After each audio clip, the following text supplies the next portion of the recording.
Assalamualaikum warahmatullahi.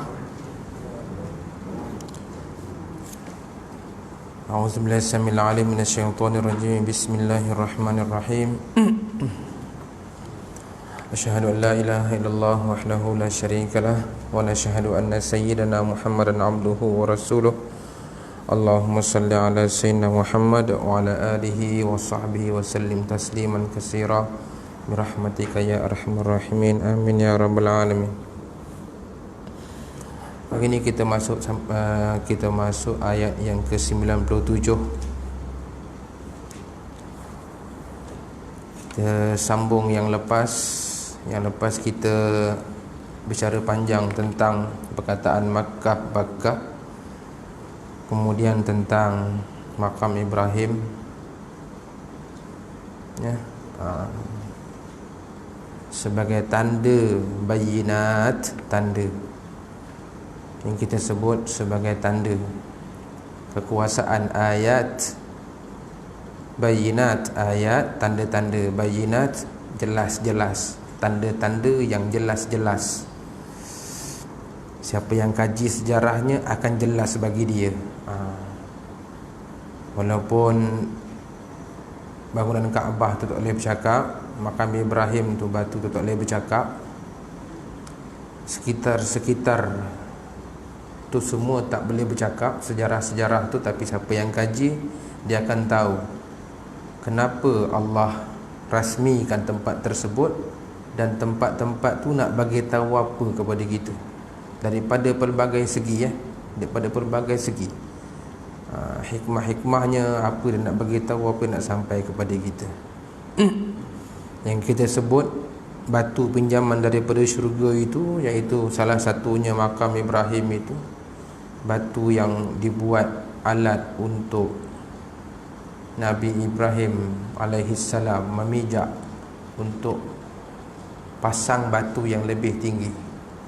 Bahkan bila makin tinggi, batu tu ikut terapung tolong Nabi Allah Ibrahim, dan batu tu jadi lembut, ada tapak kaki Nabi Ibrahim. Batu tu tak nak sakitkan kaki kekasih Allah. Itu baru kaki, belum hatinya lagi. Jadi siapa yang faham sejarahnya, itulah, itu kekasih Allah. Batu kepada kekasih Allah. Kalau kita kepada mak bapak kita, macam mana layanan kita, kita punya khidmat kepada jasad mak ayah kita, kepada fikiran mak ayah kita, kepada jiwa mak ayah kita, yang merupakan kita punya pintu syurga. Contoh, banyak lagi lah hikmah-hikmah lain yang boleh diambil, fikir-fikirlah sendiri. Makin hebat orang tu Allah bagi hikmah, makin banyak hikmah dia boleh bagi. Pasal kita cerita hikmah ni, sebab tu orang Melayu kata Allah aja yang tahu hikmahnya. Kalau cakap itu kan, sambung pasrahlah, Allah tahulah hikmah apa, hikmahnya Allah lebih tahu. Kerana apa? Kerana hikmah ni namanya, hikmah daripada segi bahasa. Hikmah tu artinya bijak. Kalau dari segi istilahnya, faham sampai ke dasar apa yang dikehendaki oleh perkara tersebut. Jadi hikmah ni tak semua orang sama. Ada orang hikmah yang dapat diambil sekadar ini. Kalau ada orang lagi bijak, lagi tinggi hikmah yang dia boleh dapat daripada sesuatu. Kalau orang tu tahap kekasih Allah, lebih tinggi lagi daripada itu.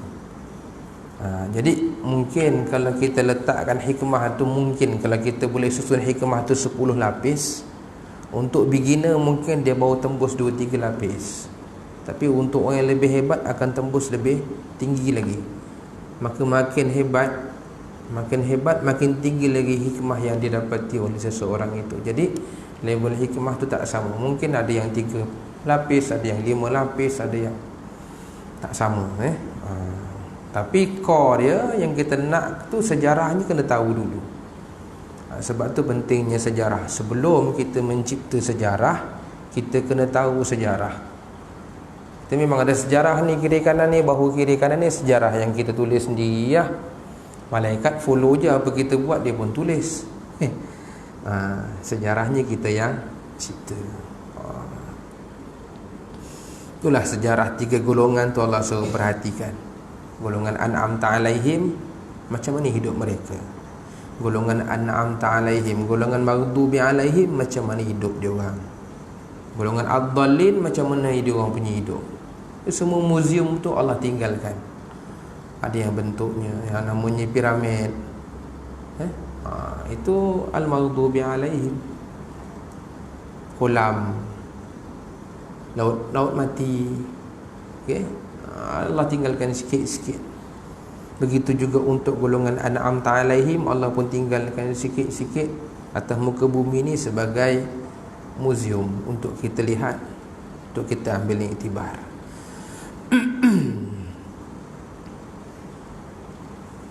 Wa man dakhalahu kana amina, siapa yang masuk ke dalam kawasan Makkah, Bakkah Mubarakah, kawasan Al-Haram senang cakap, dia akan jadi aman.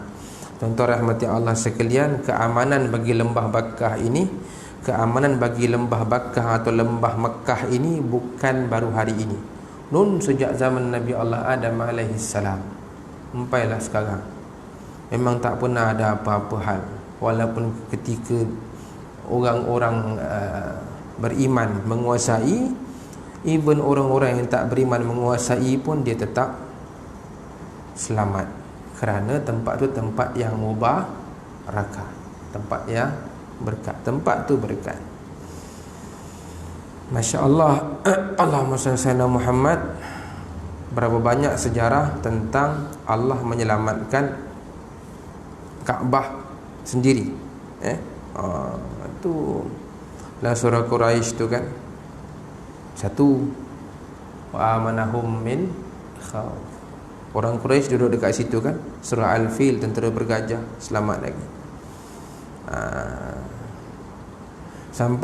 Sampai nak jalankan hukum pun, mana ada jalankan hukum hudud dalam kawasan tanah haram, bawa keluar. Sampai-sampai orang jahiliah pun, kau nak bunuh orang, tetap keluar daripada tanah haram. Border tu dah lama ada, keluar daripada situ. Sampai-sampainya masa pembukaan kota Mekah, diharamkan, kata Rasulullah sallallahu alaihi wasallam, diharamkan perang dalam kawasan ini sejak dulu sampailah lepas kiamat. Sampai lepas ni, sampailah sekarang, sampailah kiamat, kecuali siang ini sahaja, iaitu dipanggil Ghazwah Fathu Makkah, peperangan pembukaan kota Mekah. Sampai-sampai kebanyakan ulama yang menghormati tanah haram tak tulis pun benda tu sebagai peperangan, tak ada. Dia tulis kat situ pembukaan kota Mekah, kerana kota Mekah tu tak ada peperangan kat situ. Datang pagi-pagi, kepung, terkejut, serah pemerintahan. Gitu aja. Yang ada sikit-sikit tu bila Rasulullah suruh pergi, para sahabat pergi musnahkan berhala-berhala besar tu, ada yang melawan. Nah itu ajalah. Ada berapa orang lagi tu sejarahnya. Bukalah sejarah pembukaan kota Mekah, adalah tulis cerita kat situ. Adalah beberapa orang lah yang melawan. Bukan perang, tak ada perang. Cuma Rasulullah mengisytiharkan hanya siang ini saja, lepas ni tak ada lagi dah sampai bila-bila. Mana sampai bila-bila tak ada apa. Selamat insya-Allah, jangan dikhawatiri akan selamat. Tak adalah kena apa-apa. Dulu pernah orang Portugis nak tawan kota Mekah, sejarah. Tapi tak tahulah cerita sampai tahap mana kan. Masa tu kerajaan Turki Osmaniyah masih ada. Tercatat dalam sejarah, agaknya unrevealed history agaknya, orang Melayu pun, tentera Melayu pernah tolong kerajaan Turki Osmaniyah mempertahankan kawasan tanah haram daripada diserang oleh Portugis.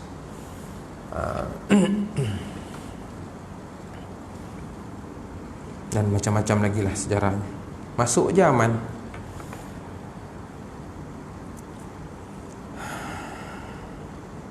Walillahi 'alan nasi hajjul baiti man istata'a ilaihi sabila. Dan Allah mengarahkan kepada manusia supaya pergi melaksanakan haji, termasuk juga umrah.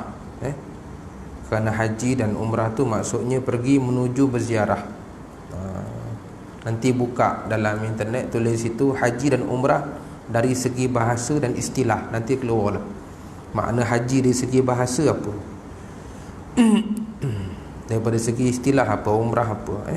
Man istata'a ilaihi sabila, bagi siapa yang mampu sampai melakukan perjalanan ke tempat tersebut. Ulah ceritanya pasal ziarah, cerita pasal hadir majlis ilmu, cerita pasal menziarahi mahabbah kekasih-kekasih Allah, saudara mara, mak bapak kita. Kena pergi walaupun dah tahu cerita, dah boleh ulas macam-macam tentang hikmah haji umrah. Tak cukup duit, kena pergi. Semua hidup paling tidak sekali. Kena datang juga tengok, kena datang juga pergi situ buat ibadah. Dan ibadah haji, ibadah paling pelik sekali atas muka bumi, itulah ibadah haji. Disuruhnya kita khusyuk kepada Allah, tapi keadaannya serabut yang amat. Serabut yang amat, dengan tawaf, dengan sa'i, orang berterumpu. Kata orang Melaka, berterumpu tu ramai sekali.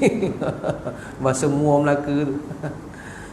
Disuruh khusyuk kepada Allah. Yang ini buat kelaku gitu, yang itu begini, yang ni langgar-langgar apa segala. Dipaksa juga untuk kita khusyuk kepada Allah di tengah-tengah ramai yang begitu. Macam-macam lah ibadah haji itu, pelik-pelik. Kena tolong orang kalau orang memerlukan bantuan, tak tahu bahasa, tak tahu apa, tak faham. Macam-macam lah. Yang ini pakar-pakar yang menerangkan tentang haji bolehlah cerita hikmah haji tak apa benda. Wa man kafara, barang siapa yang kufur, fa innallaha ghaniyyun 'anil 'alamin, Allah tak perlu pun, Allah lebih kaya daripada seluruh alam ni pasal Dia yang cipta. Siapa yang kufur kepada tanda-tanda kekuasaan Allah, tak nak terima. Tahu tak mengenai perkataan kufur ni asal daripada segi bahasanya apa? Perkataan kafir, kafara.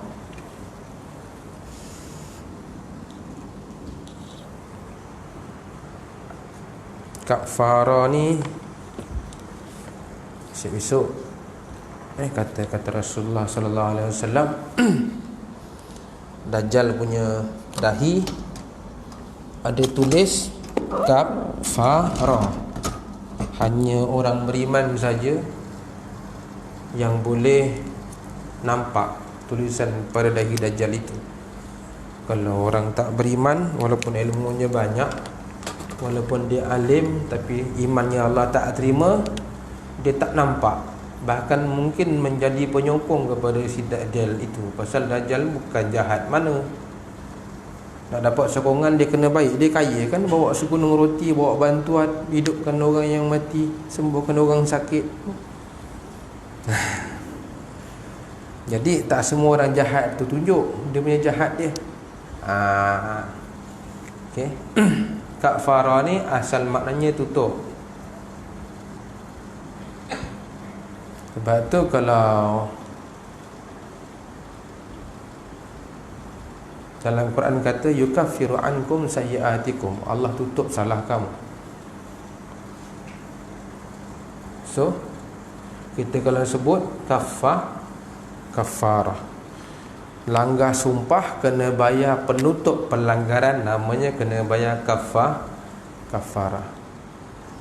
Banyak dosa, lepas tu banyak salah, kita kena apa-apa musibah, orang kata sabarlah. Itu mungkin kafarah untuk dosa kita, tutup, ganti daripada dosa-dosa kita. Allah kasih kita ujian, sakit dan sebagainya. So kafarah maknanya tutup. Dari segi ilmu tauhid, bila sebut kafir, artinya orang yang menutup pintu hatinya daripada kebenaran. Satu masa besok mungkin terbuka daripada perkataan non-Muslim. Teruk buruk perkataan non-Muslim tu, bunyi je sedap, non-Muslim. Salam Islam artinya sejahtera, selamat, peace. Non-Muslim tak selamat, tak sejahtera. Lagi baik pakai perkataan kafir, artinya tutup. Satu masa besok boleh terbuka. Jadi kita tak sebut non-Muslim ni, kita tak merendahkan orang. Kita cuma cakap kamu itu orang kafir, iaitu sementara ini masih menutup lagi pintu hatimu daripada menerima kebenaran. Satu masa besok mungkin terima. So perkataan kafir lebih lembut daripada non-Muslim. Allah tahulah meletak perkataan Okey. Siapa yang kufur, yang menutup pintu hatinya, sama ada kufur daripada segi akidah ke, kufur sikap ke, kufur apalah, maka Allah tak kisah pun. Allah lebih kaya daripada seluruh alam. Maknanya Allah tak kisah, tak menjejaskan Allah. Yang terjejas tu adalah dia sendiri. Pasal orang-orang yang kufur di atas itu kebanyakannya yang Allah sebut tu orang-orang yang mengetahui, pembawa Taurat, pembawa Injil, kan? Orang-orang Arab Quraisy yang dulunya pemimpin-pemimpin musyrikin Quraisy ke, yang tak Quraisy ke, berkawan dengan pendeta-pendeta ahli kitab pun dapat tahu juga. Bila Rasulullah datang tak terima. So paling masalah bila tak terima. Tak tahu boleh belajar, dah tahu menolak, masalah. Itulah Allah ingatkan. Qul ya ahlal kitab lima takfuruna bi ayatillah wallahu syahidun ala ma ta'malun. Katakan wahai Muhammad, bagi peringatan. Ini bukan soalan untuk dia jawab. Soalan tanya untuk insaf. Untuk sebaik insaf, tak payah jawab pun soalan ni. Katakan wahai Muhammad kepada ahli kitab, ahli kitab, korang semua, pasal kalian semua kufur kepada ayat-ayat Allah. Sedangkan Allah tu kan kalian tahu, sangat menyaksikan apa yang kalian lakukan. Kenapa perangai kalian begitu? Tanya lagi wahai Muhammad, qul, katakan kepada mereka, ya ahlul kitab lima tasudduna an sabilillah, apasal kalian itu menghalang-halang jalan kebenaran, jalan Allah. Man amana, orang-orang yang mahu percaya, mahu beriman, kau tutup-tutup jalannya, tipu-tipulah, gagal-gagalkan, dengki-dengki dan sebagainya. Tabghunaha iwaja, kalian mahu jadi bengkok-bengkok. Wa antum syuhada, sedangkan kalian tahu kebenaran Islam itu sendiri. Ini bukan baru hari ni, sejak dulu lagi. Dan hari ni pun ini kita cerita tentang orang kafir ni atas sejarah yang pernah berlaku. Walaupun tak ada sebut orang Melayu, walaupun tak ada sebut orang Cina, walaupun tak ada sebut bangsa India, walaupun tak ada sebut selain daripada ahli kitab dengan musyrikin Makkah, tapi dengan sikap yang sama akan membawa kesan yang sama. Itu cara kita baca Quran. Memang Allah sebut pasal Yahudi Kristian, tapi itu cerita lama, kes yang telah berlaku. Ini sejarah, catatan sejarah dalam Al-Quran. Dengan perangai-perangai begitu, maka Allah ingatkan kita. Pasal apa Allah memang ingatkan sangat tentang Yahudi Kristian, Yahudi Nasrani? Pasal mereka dulu pernah ada wahyu, yang kita pun sedang baca wahyu. Sebab tu Quran ni, Masya Allah, pemimpin-pemimpin, orang besar-besar, orang kaya-kaya, orang miskin-miskin, orang susah-susah, orang sakit-sakit, orang sihat-sihat, semua ada bab masing-masing dalam Quran. Selalu kita kata khatamkanlah Quran. Khatam dengan tadabbur, pelan-pelan baca, pelan-pelan ikut makna. Siapa pun dia, berusahalah. YB, menteri-menteri, sultan-sultan semua tu, berusahalah. Baca sendiri, ngadak sendiri, ambil episod by episod. Kalau ada guru, panggilkan guru. Lagi besar jawatan atas muka bumi ni, lagi penting dengan Al-Quran. Sebab tu bila kita cerita pasal orang kaya, kita tidur, pasal kita tak kaya. Tak ada kena-mengena. Kalau kita cerita pasal sultan, kita pun tidur juga. Cerita pasal Fir'aun, kita bukan Fir'aun. Kita bukan pemimpin besar macam Fir'aun. Kita bukan sultan, kita bukan raja, kita bukan menteri, kita bukan orang kaya gabak. Tak. Sebab tu kita ngantuk dengan aku sekali ngantuk. Pasal depan aku bukan orang kaya sangat pun, bukan billionaire semua sekali. Tapi ada tempat-tempatnya yang menceritakan begitu, maka itu sentak bagi dia. Orang meniaga besar-besar sampai wailul mutaffifinnya tegak matanya. Wailul lil mutaffifin, celakalah bagi orang yang menimbang. Dia tegak matanya, dia tukang timbang. Selama ni yang meniaga pernah tahu ada surah Al-Mutaffifin tu untuk dia orang khas? Tahu tak? Nah, kalau tak siap baca Quran, dia tak jumpa.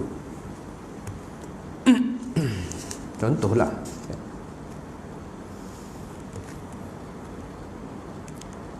ya ayyuhallazina wa mallahu bighafilin amma ta'malun, ujung ayat 99. Allah Allah tak lalailah, Allah tak cuai daripada apa yang kalian lakukan. Perangai-perangai kalian yang menghalang-halang kebenaran, dengki-dengki, tutup jalan orang nak beriman, Allah tak cuai, Allah nampak. Tak tahu orang munafik kalau baca Quran jadi apa. Tapi rasa tak dekat lah dia orang dengan Quran ni. Kalau orang-orang munafik tahap biasa-biasa, dia tak dekat dengan Quran. Baca Quran pun tak habis, tahu-tahu dah ada munafik je. Oh, dulu boleh tahan lagi. Munafik dulu memang real punya munafik. Hari-hari dengar Nabi sampaikan wahyu, memang dia tahu, memang dia orang pandai. Bacalah sejarah-sejarah zaman Nabi dulu-dulu tu. Zaman-zaman Nabi tu, yang namanya Al-Walid bin Mughirah, yang namanya Abu Jahal, Abu Lahab tu bukan orang biasa-biasa. Yang hari ni pandainya tidak, khatam Qurannya tidak, bahasa Arabnya pun entah menggaji macam mana, jadi munafik. Dah lah, bodoh munafik pula. Inilah. Agaknya bodoh tu buat selamat sikit kot. Allahu a'lam, tak tahulah. Allahu akbar. Nauzubillah min zalik. Yalah, macam mana? Ya ayyuhallazina amanu, wahai orang-orang yang beriman. Ni Allah bagi peringatan. Tadi cerita orang ahli kitab. Orang ahli kitab kena sawan, ni orang beriman kena sawan juga. Wahai orang-orang yang beriman, in tuti'u fariqam minallazina utul kitab, jikalau kalian mentaati sebahagian daripada orang-orang yang diberikan kitab. Bukan semua. Nampak Allah ni walaupun dia marah, tapi dia benar. Dia tak adalah kerana nilai setitik osak susu sebelanga semua sekali dia pergi sapu, tak. Tetap yang beriman ada yang beriman. Jika kalian mentaati sebahagian daripada orang-orang yang diberikan kitab, ahli kitab itu dulu tu yaruddukum ba'da imanikum kafirin, mereka akan mengembalikan kalian selepas beriman menjadi kafir semula. Bukan orang kafir, ahli kitab yang pernah ada wahyu. Selalu kita kena ingat bila kita sebut ahli kitab, mereka ada wahyu. Dalam Quran, dalam segala wahyu ni, tuan-tuan rahmati Allah sekalian, yang bertukar cuma syariat aja tahu. Syariat sahaja yang bertukar, yang lain tak. Tauhidnya sama, sejarahnya sama, akidahnya sama, akhlaknya sama, apa semua sama, kecuali syariat saja yang bertukar. Semayang dia berapa kali, umat ni semayang berapa kali, bentuk macam mana, apa segala. Kahwin zaman Nabi Allah Musa alaihi salam boleh contoh, boleh kumpul perempuan adik-beradik seorang, dua orang, lebih daripada seorang. Zaman umat Nabi Muhammad SAW tak boleh, dah kahwin akak tak boleh adik, adik tak boleh akak. Nabi Musa kahwin tu 2 orang tu adik-beradik. Isteri Nabi Allah Musa AS ada 4 orang, yang 2 tu adik-beradik. Itu yang berubah pun. Syariat zaman Nabi Allah Adam AS dikatakan kembarnya keluar, dua-dua lelaki, perempuan lelaki, semua tak kembar, tak seiras, kahwinnya silang 4 macam ni, pangkah macam ni, silang. Sekarang tak boleh lah kahwin adik-beradik, syariat tak sesuai. Yang lain semua sama. Dia apa masalahnya dengan tokoh Nabi? Apa masalahnya dengan tokoh syariat? Yang teruk sangat tu kenapa? Kerana mempertahankan keduniaan. Bila ikut Nabi Muhammad SAW, dia orang takut dia orang punya kedudukan akan hilang, dia orang punya pengaruh akan hilang. Pengaruh pindah pada Nabi SAW tu dia orang tak nak. Kalau orang musyrikin, kalau orang kafir, tak apa lagi, ini ahli kitab. Ni pengikut Rasulullah yang awal-awal, mana ada orang hebat-hebat, orang miskin-miskin, hamba-hamba.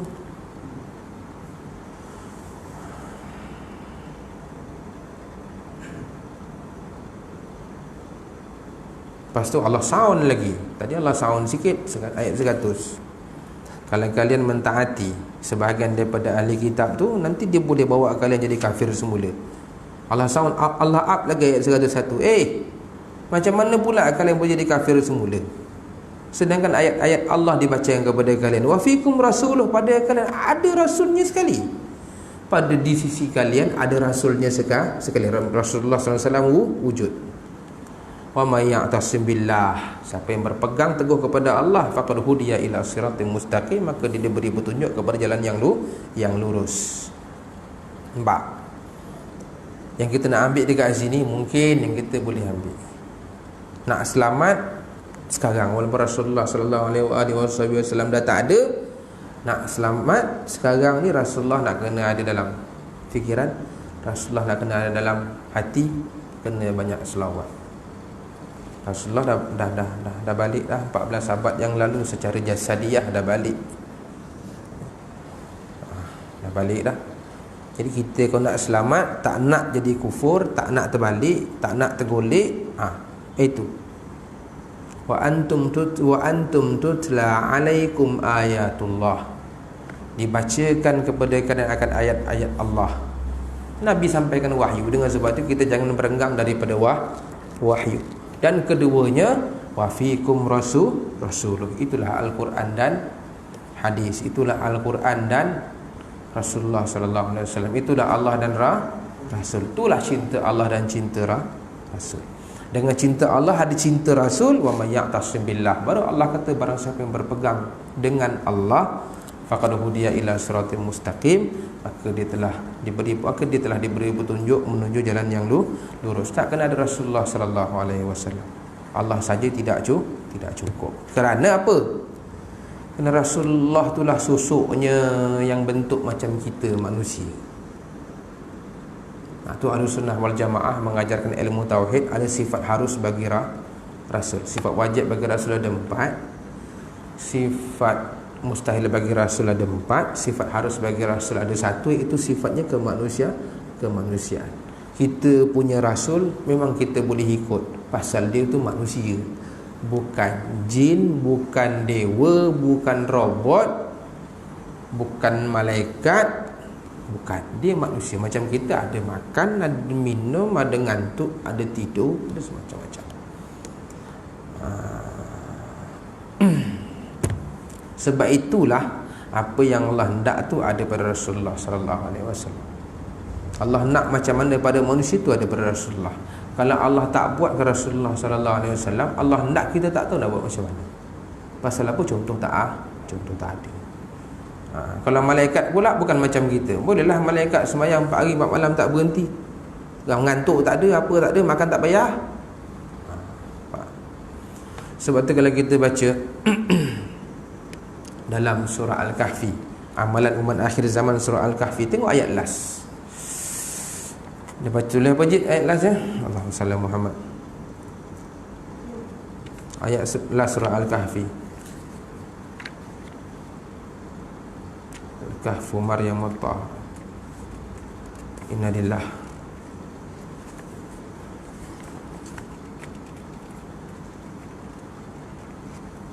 Surah Al-Kahfi last.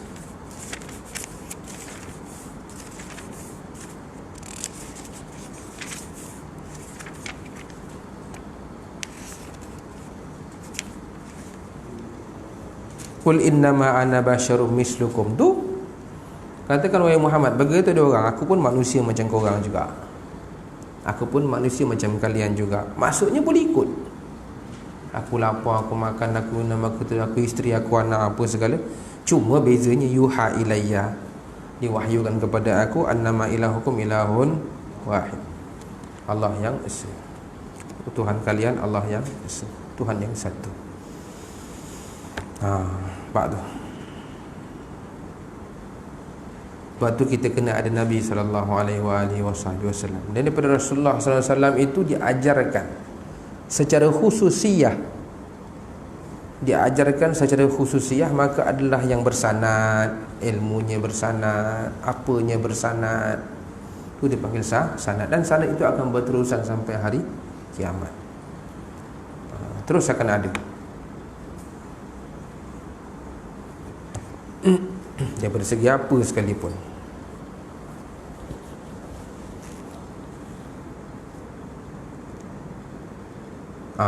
Allah tambah lagi, ya ayyuhallazina amanu taqullaha haqqa tuqatih wa la tamutunna illa wa antum muslimun. Wahai orang-orang yang beriman, bertakwalah kalian kepada Allah dengan sebenar-benar takwa.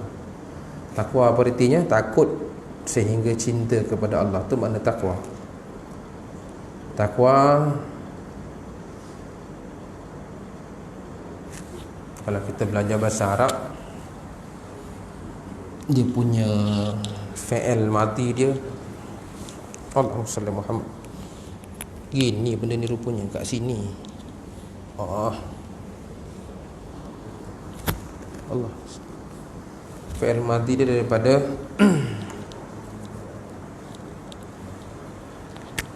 waqa, yaqi, qi. Fi'il amar satu huruf je, qi.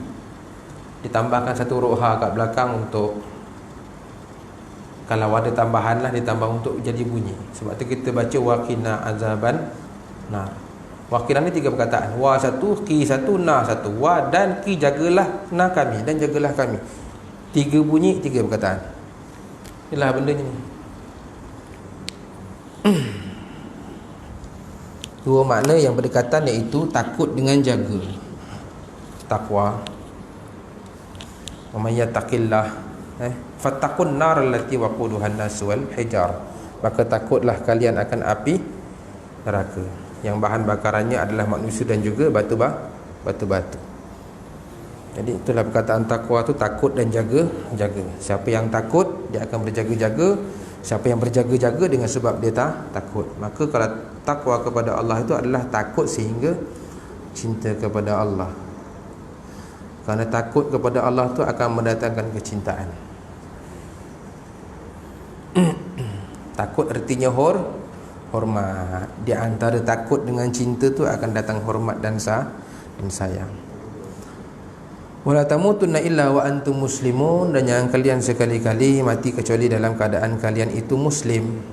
Muslim dari segi bahasa artinya menyerah diri. Kita serah hati kita kepada Allah Subhanahu wa taala. Pastikan, masya-Allah tuan-tuan, termasuk diri saya sendiri pesan, pastikan sebelum mati kita punya hati dah settle dengan Allah Subhanahu wa taala. Sebelum kita mati, settle habis. Tak ada masalah apa-apa dengan Allah Subhanahu wa taala. Nak tak ada masalah apa-apa tu, belajar akidah elok-elok, belajar tasawuf akhlak elok-elok. Cari guru-guru akidah bawa kemari, jadi guru-guru tasawuf bawa kemari. Tak lengkap, tak dulu tu tak lengkap. Tasawuf tu buah, tasawuf akhlak itu buah daripada akidah dan syariat. Akidah tu untuk tunjang kepercayaan, syariat tu untuk tunjang amalan. Tak belajar syariat, beramal tak betul. Tak masalah kalau contohlah ilmu syariat lah, bab solat lah kata, tak ada masalah bagi Bilal. Dia tak payah tengok, dia tak payah pening-pening. Dia pergi tengok kiri, tengok kanan, sama ada imam suruh dia qamat, atau dia tanya imam dah ke belum. Imam pun tulis-tulis belakang ada qamat. Kalaulah Bilal faham yang hak dia iqamah tu haknya imam. Tapi kalau azan itu hak Bilal. Macam gini lah, Bilal boleh stopkan, tapi saya makanlah 1 minit. Tak apalah, azan kan 5 minit, aku curi 1 minit, pian lek lu. Contoh. Jadi belajar sampai faham. Yang duduk belakang istikhlaf nak jadi makmum, nak istikhlaf. Kalau imam ada hal tercentot ke apa ke terkentut ada lubang lagi sini imam. Ada lubang lagi tak? Ada? Ada lubang lagi, baik. Kau takut dia cross gini je, pula perut tengah semacam begini dia selak berterabur. Jadi dia keluar. Macam mana imam nak keluar? Nak beritahu umum macam mana? Ganti aku. Yelah aku ganti. Janganlah jawab, batal. Dia tak payah jawab. Imam je yang cakap ganti saya. Dah. Kalau tak cakap pakai bahasa isyarat pun tak apa. Ngangguk sekali bolehlah, pakai mata bolehlah, janji faham, tanda faham. Belajar untuk membetulkan amalan. Ni tak, imamnya kentut, habis semua dia batalkan, dia sembahyang lagi sekali lah, salam. Tak belajar, bersuruh. Sebab tu yang belakang imam tu kena pandai macam imam juga, standby. Contoh, tu syariat. Kalau akidah gitu kan, belajar akidah betul-betul. Kenapa ada sifat, contohlah tadi kita cerita, kenapa ada sifat harus bagi rasul, iaitu sifat kemanusiaan, supaya tak jadi macam rasul orang-orang terdahulu. Jadi anak Tuhan lah, jadi anak dewa lah, jadi apalah. Padahal Nabi-Nabi semua tu. Nabi Isa rasul, Uzair tu Nabi, jadi anak Tuhan. Jadi Ahlussunnah wal Jamaah dah sediakan. Tak mungkin ada sembah manusia. Waktu kita senang-senang je tolak, Ayah Pin tolak, Mirza Ghulam Ahmad tolak, senang-senang je tolak. Pasal apa? Metod tauhid dah dah siap. Tu kita kalau sekolah agama kerajaan negeri Johor tu ada risalah tauhid kan. 8.13. Ini episod ni habis, kita kena jumpa lagi sekali sampai last muka surat ayat 108. Ayat 108. Habislah satu episod. Wallahi mulkus samawati wal ard ni dah satu bab lain. Ataupun sampai 109. Nanti 110 mula satu yang lain. Ni teguran-teguran Allah ni. Wa'tasimu bihablillah wal takum minkum wala takunu. Lepas tu ada kesan dia pula. Kesan daripada itu semua, kesan daripada orang yang taat dan orang yang tidak taat. Ya matabiatu wujuh ayat 106, wa taswaddu wujuh. Apa tu Allah ulas wa amal ladina biyadul wujuh tu, apa benda dia, kenapa kita kena rebut muka yang ceria. Nak ceria dekat akhirat tu nanti kenapa, dan seterusnya. Itulah kita berinteraksi dengan Al-Quran, insya-Allah. Nanti kita jumpa lagi minggu depan. Masa dah time, SOP dah sampai, kita kena bersurai. Bismillahirrahmanirrahim. Subhanakallahumma bihamdika nasyhadu an la ilaha illa anta nastaghfiruka wa natubu ilaik. Bismillahirrahmanirrahim. Wal 'asri innal insana lafi khusr illa alladziina aamanu wa 'amilus shalihat wa tawassaw bil haqqi wa tawassaw bis sabr. Sadaqallahul azim. Bismillahirrahmanirrahim. Wassallallahu alaihi wasallam Muhammad wa ala alihi wa sahbihi wa baraka wa sallam. Walhamdulillahirabbil alamin. Wassalamualaikum warahmatullahi wabarakatuh.